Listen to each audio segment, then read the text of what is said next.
अजिंक्य तुम्हाला बोलला होता की पिंकी आमच्या 2 पिल्ली येणार आहेत, पण तसं काय नाही. पिंकी जरा खात पीत नव्हती, अशक्त होती, शांत एका जागेला बसलेली. म्हणून आम्ही तिचं टेम्परेचर चेक केलं. तिला ताप आलेला.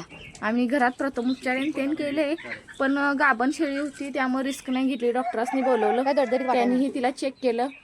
टेम्परेचर घेऊन बघितलं तर 104 ताप होता. काय झालं नेमकं तिला?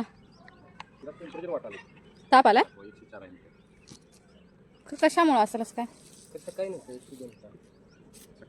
खरं खाईना पण झाली आता मगाशी जरा पाणी पिले सकाळपासून तिने, नाही तर पाणी सुद्धा प्यायला नव्हतं. पिंकीला असं त्रासात बघून कसं तरी वाटत होतं, म्हणून रिस्क नाही घेतली. डॉक्टरांनी बोलवलं, डॉक्टरांनी इंजेक्शन केली.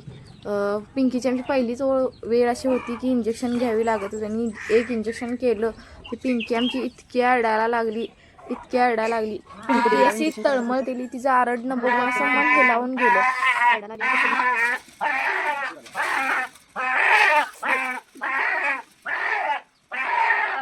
बघू शकता तुम्ही व्हिडिओमध्ये आमच्या पिंकीला किती त्रास होत होता. आम्ही तिला चोळून वगैरे शांत तर केलं, खरं खूप त्रास झाला तिला. डॉक्टर बोलले की ती गाभण असल्यामुळे आणि ताप असल्यामुळे तिच्या पिल्ल्यांनाही थोडा खतरा होऊ शकतो, तिची काळजी घ्या. पडण्याचं प्रमाण जास्त असते होय का? माहिती असेल हीट वाढले की. आता तिला सकाळी 102 होता, आता 104 टेम्परेचर आहे. जर टेम्परेचर तिचं कमी असतं रे तर मग पोटावलं काहीतरी उपचार, पण पोटाचा काय संबंध वाटतच नाही का की तिला टेम्परेचर. मग ते जरा डोक्यावर गार तेन करलं चालणार का?